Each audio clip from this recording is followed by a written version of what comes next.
What I'm going to talk about this morning, and I've got like 40 minutes, so hopefully I can get as much information into this session as possible, is about modularity in JDK 9. Now, there's been, let's not share yet. Since, I don't know if you've seen that there have been a couple of announcements this week, one of which was that JDK 9 originally was intended for launch in, I think, March of this year, and they didn't quite make that date. So then it was going to be September of this year, which they haven't quite made. So then they pushed it back to March of next year, and they've decided that they can't quite make that either, so now it's going to be July of next year. So more time to get it right, which is good, I think, because this is very important. Anyway, so we'll talk about modularity and what this means in terms of JDK 9. Now, the first thing we have to talk about before we get into the actual modularity side of things is some of the details around what's happening from the API point of view and how structural changes are being made to what you use in Java. So the first thing is understanding that in Java, there are lots of APIs, and they are classified in two ways. There are public APIs, the APIs that you are allowed to use and encouraged to use, and these fall into a number of different packages. So there's the ones we're familiar with, there's java.star, there's javax.star. These are the ones that are defined through the Java SE specification, through the JCP, through the JSR. But there's also some other APIs included in the JDK, in the rt.jar file, which are public APIs. You are encouraged to use them. Things like com.sun.star. And there's things like an HTTP server that's available through that, which you can use. There's also some in jdk.star, which is if you want to use things like the compiler, programmatically rather than through a command line, you can do it through that. But then there's a whole group of other APIs. And the reason that these APIs are there is because we have rt.jar. It includes all of the APIs, all of the classes that make up Java. But in order to have those classes, there are a group of classes which really are sort of support classes, ones that make those classes work. And these fall into the sun.star package. And the most famous or infamous of these is sun.misc.unsafe. Now, I personally really like sun.misc.unsafe because there's a clue in the name. Unsafe. Don't use it. That's the idea. But lots of people have, so we'll see how that makes a difference in a moment. Now, one of the things with Java is that Sun and then Oracle have been always very concerned about maintaining backwards compatibility. And aside from a few sort of minor things where backwards compatibility has been broken, overall, very good in terms of compatibility. JDK 9 will introduce a few changes which could potentially break your code. But if you're a good programmer and you haven't used private APIs in your code, then chances are you won't really be hit by these things. So these are the things that will change. One is that the internal APIs, these private APIs, many of them will be encapsulated. They will be encapsulated so that you can't use them anymore. We'll kind of discuss that in a bit more detail in a moment. A small number of APIs will actually be removed. Go way back to JDK 1.1, and the deprecated tag was introduced for Java docs. JDK 5, we had the introduction of the deprecated annotation. So we could mark what APIs were intended to be removed at some point in the future. All well and good. In JDK 8, how many of the APIs that have been marked as deprecated do you think have ever been removed? 0. That's right. Absolutely none have been removed. JDK 9, 6 methods have been selected for removal. Now you think to yourself, well, 6? Hang on. What have these 6 done so bad that they need to be removed? And again, we will come back to that. I will show you why we need to remove these 6 later on. The structure of the JDK itself will be changing. It's binary structure. It's just flattening out the directory structure so you don't have a separate JRE directory, you don't have 2 bin directories, you don't have 2 lib directories, and tidying things like that up. There is a new version string format, and both this and the reworking of the structure of the JDK may impact your application if you rely on either the position of files in the JDK or on the format of the string to do something in your application code. Most people probably won't be troubled by that. And then there's this very small thing, that a single underscore is no longer going to be valid as an identifier in Java. So hands up, who has used a single underscore as a variable name at some point? Okay, a few people. No, don't laugh, don't mock. No. There is a very good reason. Now, I'm hoping that when I explain this, that this is the reason that you people have done this. Because I thought as well that, oh, this is not a good idea. And then somebody pointed out to me that actually there's a very good place where having a single underscore as variable name actually works. If you have a Lambda expression and you have a single variable which you don't use in the body of the Lambda expression, using a single underscore as the variable name, you're nodding good, is a very good example of where to use a single underscore as variable name. But you can't do that anymore in JDK 9. A couple of other things that are being removed, really because of the fact that we're introducing the module system, is the endorsed standard API override mechanism and the extension mechanism. These are both things that are primarily used by people like application server providers, where they want to load a group of classes before you actually start running your code. The reason for this is that the way that the class loaders is being used in Java has changed a bit with modularity.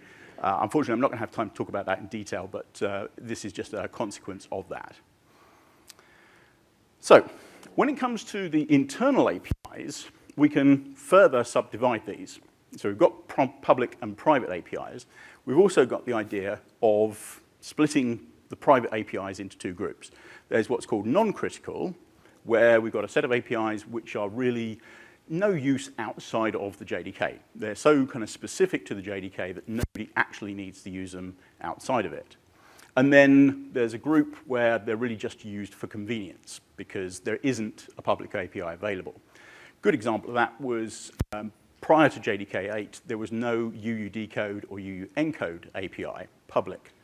And so a lot of people used the internal API because it was just easier to do it that way.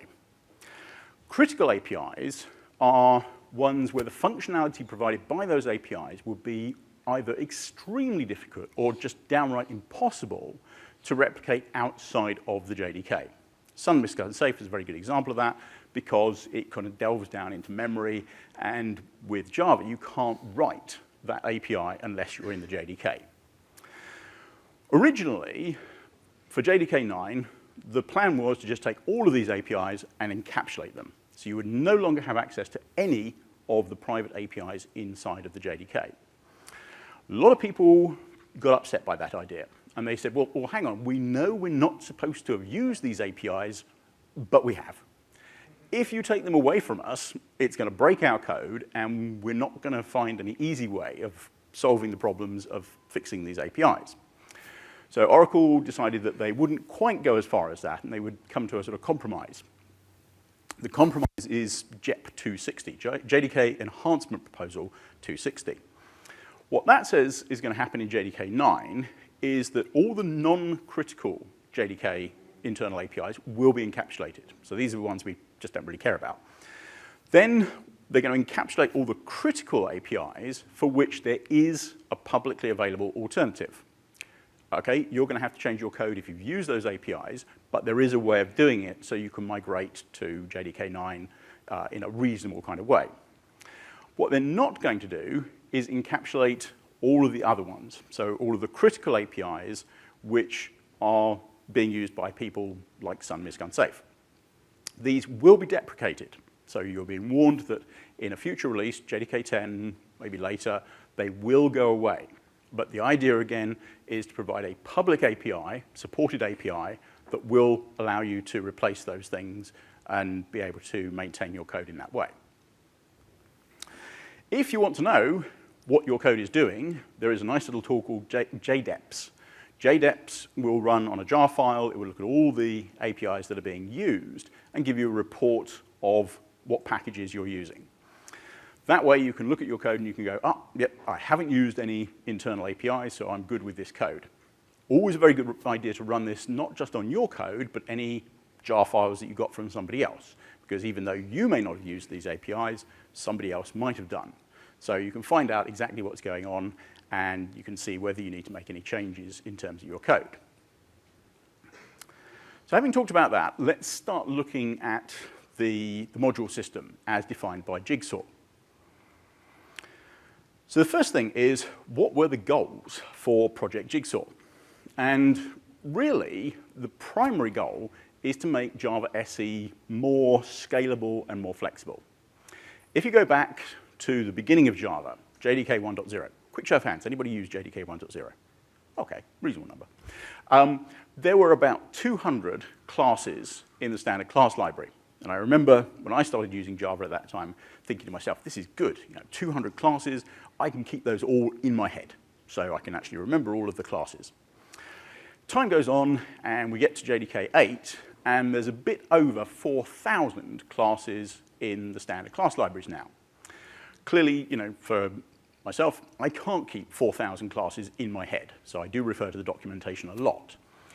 But that's a good thing because it means we don't have to write a list class. We don't have to write a SQL statement class. We don't have to write an XML parser class. They're all there for us. So we have a rich set of functionality. But there's lots of APIs which we don't need in our application because with 4,000 classes, there is no application I could possibly think of that would use all 4,000 at the same time. I mean, we've got Corba there, so enough said. Now, in terms of what we want to do here is break it up into manageable chunks. So you can say, my application needs this bit of functionality, it needs that bit of functionality, and then bring it together and create a smaller, deployable instance of Java. This is very useful in terms of things like IoT, embedded applications. If you're trying to target something with reduced resources, less memory, less processor power. But it's also applicable if you're dealing with enterprise applications where you're going into like microservices because you might want to have a smaller runtime for your microservice so you can deploy it in a way that doesn't use as much resources and just works better in that kind of way. There's other goals in terms of things like security. The less APIs that people have access to through your application, the smaller the attack surface for potential exploits and breaking into your application. Maintainability, performance. Performance is a sort of a bit of a debatable one in terms of how long it takes to load up things at the startup time, how long it takes to search down the module path, the class path, and so on. But it's all about simplifying things. So simplifying construction, deployment, maintenance of large-scale applications, and really trying to get away from class path hell. So we'll see how we do that in a moment. Now, fundamentals of modules. What is a module? Well, a module is just a grouping of code. Now, if you think about it in Java, we already have ways of doing that. So you have classes which group together methods and state variables, and then you have packages which group together classes which are part of the same kind of thing. So you can group them together in packages. A module is just the next level up. So it's grouping together packages, so you've got a set of functionality available in a single module. But unlike a package where you're restricted to just Java classes, a module can contain other things as well. If you're doing something like native code, if you've got JNI, then you can include native libraries. If you need resource files for translating messages, you can put those in the module as well. If you need property files and configuration data, those can be put in the module as well. And what I've done here is I've just created a simple module where I've gathered together two packages, both of which have got two classes. And I've called it com.azul.zoop. Okay, so that's what I want to be my module. I've got two packages. How do I make it into a module? Well, what you need to do is you need to define your module. And the way you do that is you create a module-info.java file. Module-info.java file in its simplest form is simply the name of the module. So you say module, and then its name, and then a set of empty braces. Now, that in itself is a pretty useless module, as we'll see in a moment, because it doesn't really do anything. The other thing to note about this is that people will immediately go, ooh, hang on, you've got module there. Is that going to become a reserved word in Java? Does that mean I can't use module as a variable name? And the answer is, well, yes and no. It is becoming a reserved word, but it's a restricted reserved word, which means it's only a reserved word if you use it in the module definition. For other Java code, you don't need to worry about it becoming a reserved word. So you create your module-info.java file, you put it into the module with your compiled classes, or with your code, and then you compile it, and you generate a module from that. Now, the important thing is that modules often use code which comes from another module. So you have a dependency between one module and another. We need a way of defining that in our module definition. So within the braces, we can now say that this particular module requires another one. Our module called Zoop requires another module called Zeta. So it's going to access packages, classes, and so on in module Zeta. We can also then sort of take that up to the next level, and we'll say, okay, we'll create an app. We'll have an app which is going to require com.azul.zoop, and it's going to require one of the standard Java class library modules, which is java.sql. Now, I'll come back to how that's been broken up in a little bit later. But for now, we've got a java.sql module. What we can do from that is we can create a module dependency graph. Module dependency graph allows the compiler and the virtual machine to understand what modules are required by each module so that it knows all the things that need to be loaded and the visibility that's required between these things. So as we can see here, we've got our app, and that depends on Zoop. Zoop, we know, depends on Zeta. And our app also depends on java.sql. At the bottom, we've got java.base. And this is the sort of base module which all other modules depend on. And it's an implicit dependency, which means you don't have to state it in your module-info.java file. You can if you want, but you don't have to. It will just be there by default. Because we know java.sql also depends on some things, we can see that XML and logging are dependencies on that, so we get our complete graph. The important thing about this is that it has to be an acyclic graph. We can't have any loops in that graph. So each module can only depend on one, or on the dependencies between modules must go only one way. Then we get into the idea of readability versus dependency. So if we look at part of our graph here, what we see is that we've got our app, depends on SQL, and SQL depends on logging. Okay.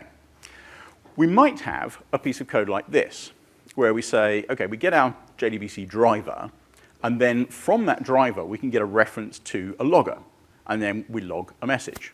Okay, that's pretty simple, pretty straightforward. The problem is that app has a dependency on SQL, so it can use the driver without any problem. But it doesn't have a dependency on logging. So it doesn't have visibility of the logger class. How do we solve this? Well, we could solve it explicitly. We could say that, okay, in your app, you know you're going to use logger from the driver, so you have to explicitly say, I have a dependency on java.logging. But that's not a very good way of doing it, because it's down to the application developer to remember to put that dependency in every time. So to get around that, we use what's called implied readability. There's a modifier that we can add. So when we say that java.sql requires logging, we add the public modifier. What that will do is it will provide implied readability to any module that depends on this one. So that the module app that depends on SQL will also have access to any of the exported, publicly available packages within the logging module. So that way, it solves the problem, and so you can compile your code. The compiler sees the relevant relationship. It can resolve the modules. It can resolve the packages, and so on. This then leads to an extension of our graph from just having our dependency graph to having the implied readability graph. And we can see that now, because we know that SQL depends on XML and depends on logging, and these need to have implied readability to anyone that uses SQL, we see that there's now edges in our graph to show the implied readability between app and XML and logging. So that's readability, but then we also have the flip side of this, which is visibility. Now, I said that the first example where I just created a module with no information in it, just a name, wasn't very much use. And the reason for that is it doesn't export any packages. So there's nothing actually being made available from that module. In order for somebody to use something from your module, you have to tell the module system which packages you want made available. So you explicitly have to state exports for all the modules that you want. So here in our Zoop module, we say that it requires zeta, and then it exports alpha, and it exports beta.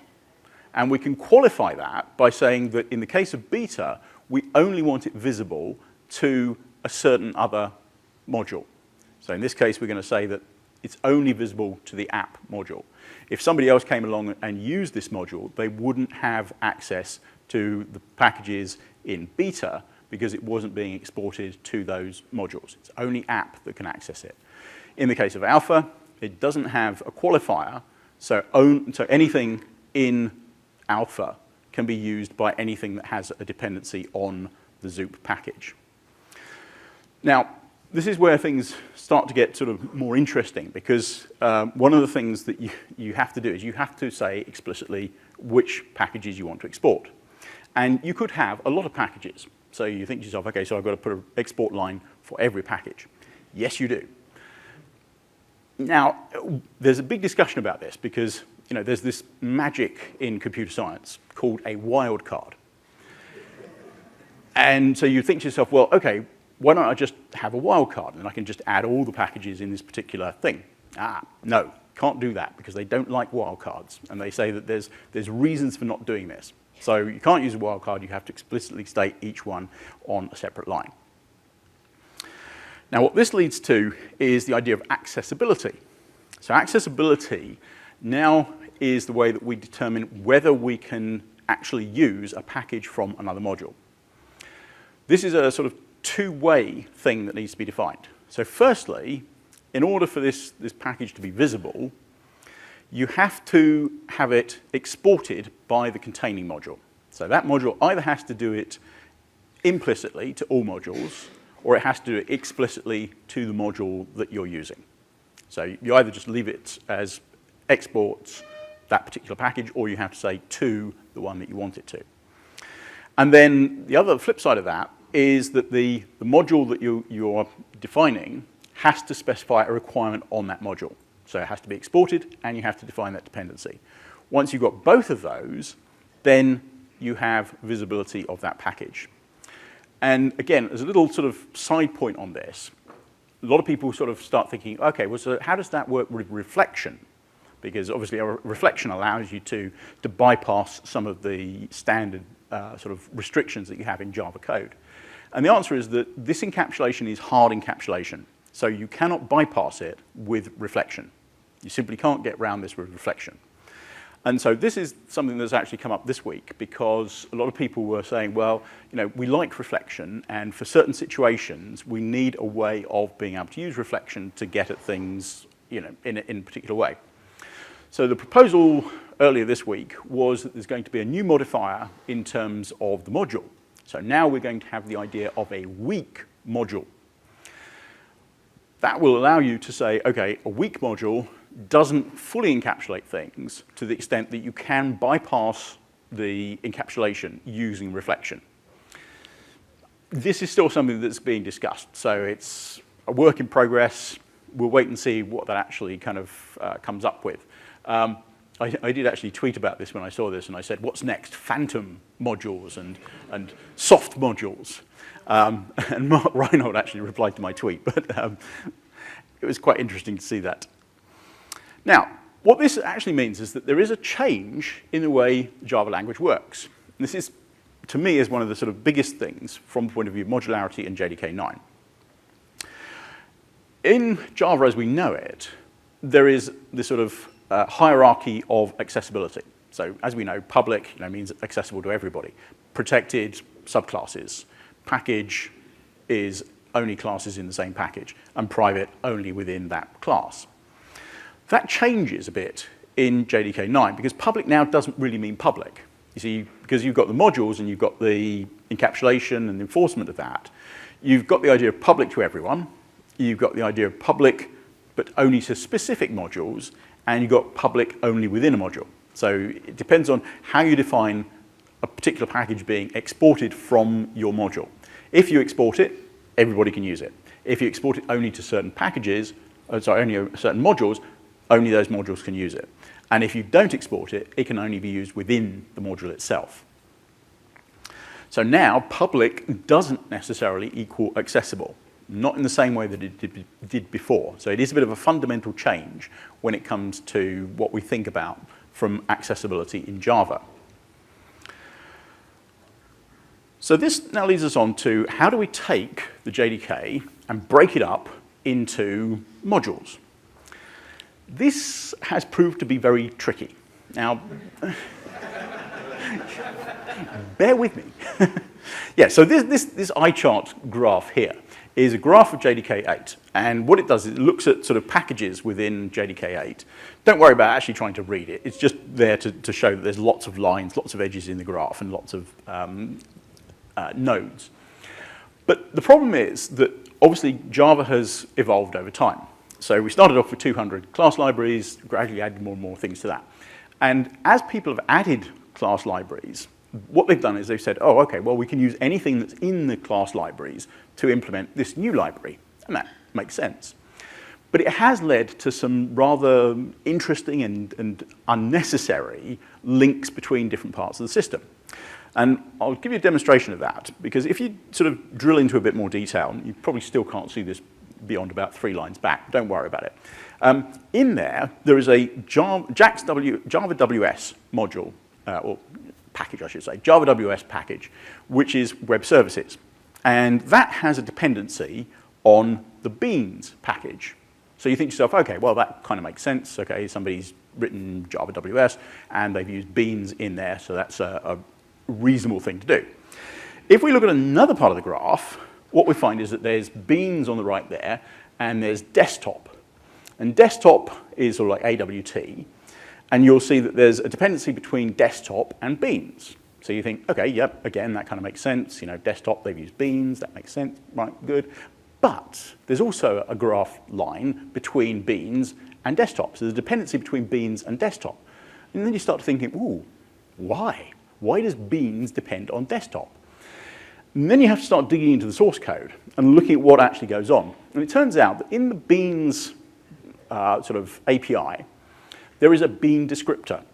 And I can only imagine that they gave the bean descriptor task to an intern.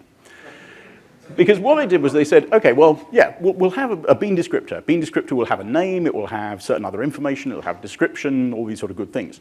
And then the intern, being the intern, decided they'd go like the next step and they'd make it even better. And they thought, well, let's have an image to associate with that. So we'll have like an icon that we can put with that bean. So in order to do that, you need a dependency on AWT because you need somewhere rendering that image. So the bottom line here is that you now have a dependency between Java WS, so web services, and beans, which has a dependency on desktop. So web services is now dependent on desktop. Not a very good situation, because if you're trying to separate out the modules in the Java API, because there's all these links, it's very difficult to tease it all apart and separate these things out. So this comes back to why there are 6 APIs, 6 methods that have been selected for removal in JDK 9 in order to break some of these links and make life easier. So we now have a much simpler graph in terms of platform modules. This is slide 1 of 2. So it is far, far simpler. Now, I won't go through all of this, but essentially you've got a module system where there's kind of standard modules that have been defined. So you've got things like Java Compact 3, Java Compact 2, Java Compact 1, which are the compact profiles that we had in JDK 8. There's also a whole bunch of other ones. There's like desktop and naming and logging and all those sorts of things. But there's also java.se, and that's like a meta module. It doesn't actually contain any classes or packages itself, but it's a way of grouping together a set of these modules as well. And then we've got slide 2 of 2, because we've got another meta module, which is called java.se.ee. No confusion there, I'm sure. And that's because there are a lot of APIs in Java SE which are also related to Java EE. So there's web services, there's binding, there's transaction support, SQL, all those sorts of things. So there's lots of sort of links between those. The ones I put with a dash line on is where there is no implied readability. Most of the modules do provide implied readability to other modules, but in the case of a few, there is no implied readability. Right, so let's just look a little bit about how we develop code with modules. So the first thing is, it's very simple. All we have to do is compile our code in exactly the same way that we did before. Now, I mentioned that we need to move away from the idea of class path hell. So we won't use class path anymore. We'll call it module path instead. Bear with me, it does get easier. So we have the same kind of approach. We compile our code, we specify the module path as to where the modules come from, and we can then resolve the dependencies, we can resolve the different methods and classes and so on, and everything will work. And of course, we compile our module-info.java file into a module-info.class file. How to create a module is we simply create a jar file. We create a jar file which contains all of our classes that we've compiled, plus the module-info.class file. It's really the module-info.class file that turns a jar file into being a module jar file. And in order for it to work, you have to place it at the top level of the directory structure, so you can't have more than one module defined in the same jar file. We can create that using the jar command. It's exactly the same as before. There's like one extra option or so on there, but it's all pretty much straightforward. And then there's a new command line option, so you could take the jar command and you can say, with my jar, -p, and it will print out the details about that module. So I'll give you the name of the module, it will tell you what it requires in terms of like Zeta, Java.base, Java.sql, and what the main class is. So we can specify a main class so that we know when we want to run it, where the main entry point is, and we don't have to specify that explicitly on the command line. So when it comes to running our code, it's obviously far simpler than it was before. Now we don't use -cp for class path, we use -mp for module path. Again, it's much simpler. Right, now then there's linking. Now linking is really about creating a runtime for your application. So what you can do is you can say, right, I want to have my application bundled with a JVM. And if you want to do that, you can. Now you can obviously leave a standard JVM on your machine and then just run lots of applications on top of it. But if you want to deploy your application with a specific JVM with restricted set of modules, you can do that with JLink.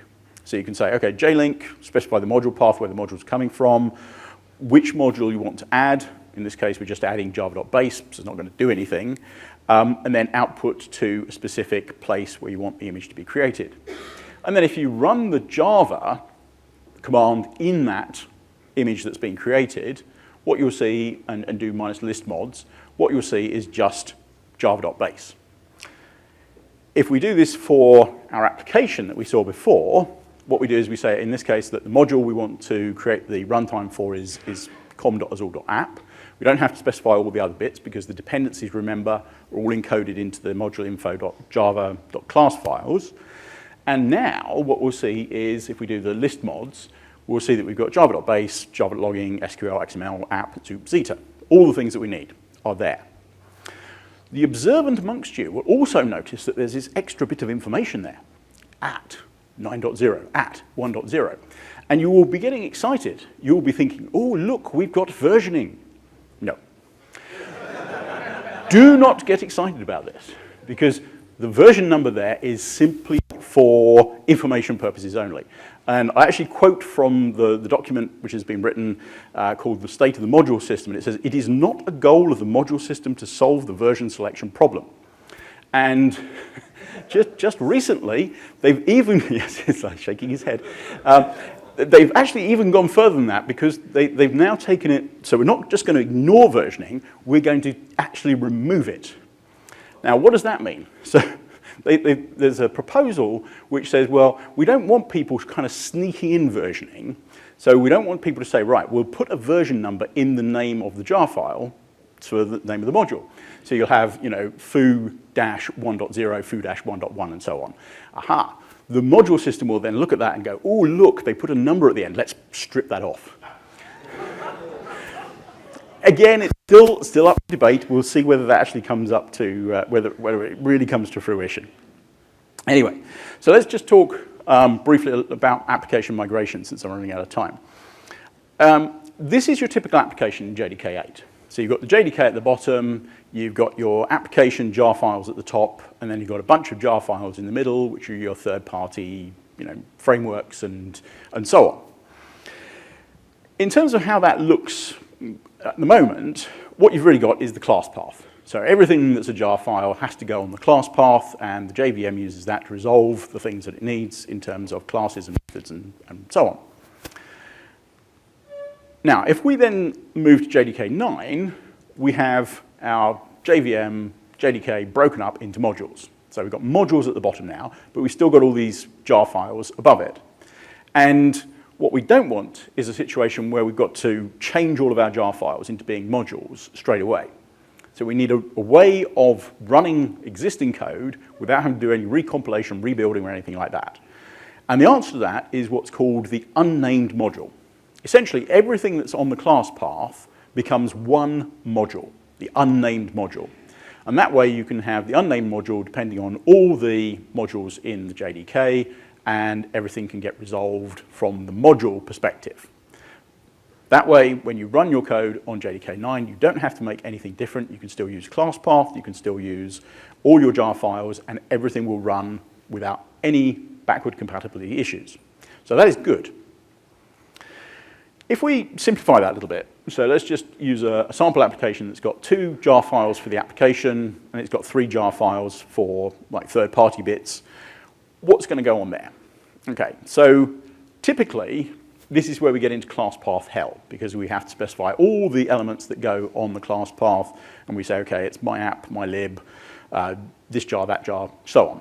Now, I know that a while back, I think it was Java SE 7, if I remember rightly, the engineers at Oracle or Sun did discover the wildcard, so they were able to use that, and you could simplify this a bit, but you still have to specify all these dependencies on the class path.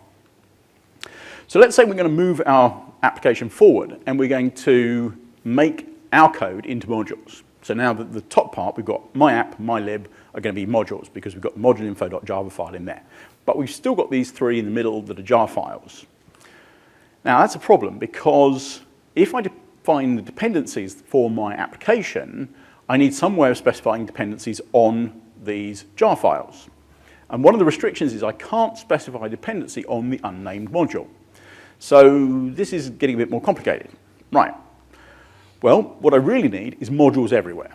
So I need modules in the middle. And if I look at the dependency graph, this is kind of what I get. The problem is that in order to make these into modules, I'd actually have to take the jar file, unpack it, create a module-info.java file, compile it, put it in the directory structure, repack the jar file, and then make a module, which is kind of nasty because I don't really want to have to do that. And the answer to that is automatic modules. So automatic modules are still real modules. You put them on the module path, and what you do is you just take your jar file and you put it on the module path. Then the module system will look at it and go, oh, there is no module-info.class file, so this is an automatic module. We will name that module the same as the jar file. We will export all of the packages in there by default, because we can't specify which ones we want, and we will have a dependency on all other modules in the module path. So, okay, that will work. So that's great. If we then look at the dependency graph, we end up with a slightly more complex situation. And the other thing that you'll notice here is, when I started talking about this, I said that one of the important things is it has to be an acyclic graph. That's not an acyclic graph, because everything has to depend on everything else in terms of automatic modules. And this was a good question that came up when I did this presentation a couple of weeks ago, and I was like, you're right, how does that work? So I looked at the documentation, and it turns out that what the module system does is it says, oh, okay, well, you can't have an acyclic graph with your explicit dependencies. But if you then use automatic modules, which will by default introduce cyclic references within the graph, will kind of handle that for you. So it takes care of it sort of magically afterwards, so you don't have to worry about that. So the class path does become a lot, class path hell goes away, and we just have module path now, and we just say, okay, all the modules are there, the dependencies are all specified through the definitions, and so the resolution can happen and everything is a lot simpler. Just to summarize a little bit of more information, one thing is tooling support. Who's a NetBeans user? Come on, thank you, there must be one. Because I'm a NetBeans user. Okay, so if you are a NetBeans user, you're lucky. There is some work going on in terms of supporting JDK 9, and there's a way of graphing the dependencies. So you can put in your module-info.java files, and it will show you the dependency graph for you. Hopefully, they're going to make this a slightly more pretty graph than the way they've done it at the moment. Just to summarize then, modularization is a big change for Java. Primarily because of this encapsulation of private APIs, splitting things up and then having to specify dependencies, having to export things and so on. There are some potentially disruptive changes around things like sun-misc unsafe and the private APIs and things like that. Developing modular code will require you to learn a little bit. So, there's still things going on in terms of figuring all this detail out, but it is worth spending a bit of time to understand how these things work. Place some more information, OpenJDK, java.net is the place where OpenJDK is being developed, so there's all sorts of information there, things like the JEPs, JDK enhancement proposals. Project Jigsaw has its own page, and you can get the documentation, which is the state of the module system, download that from there. It explains a lot about all sorts of other things like class loaders, services, which is another thing which I haven't had time to talk about there. And as a tool, we have a build we do of OpenJDK. So there's a binary that we create, early access of JDK 9 as well as JDK 8, 7, and 6, if you want to have a look at that. And that is just about me done in 40 minutes, thereabouts. Thank you very much.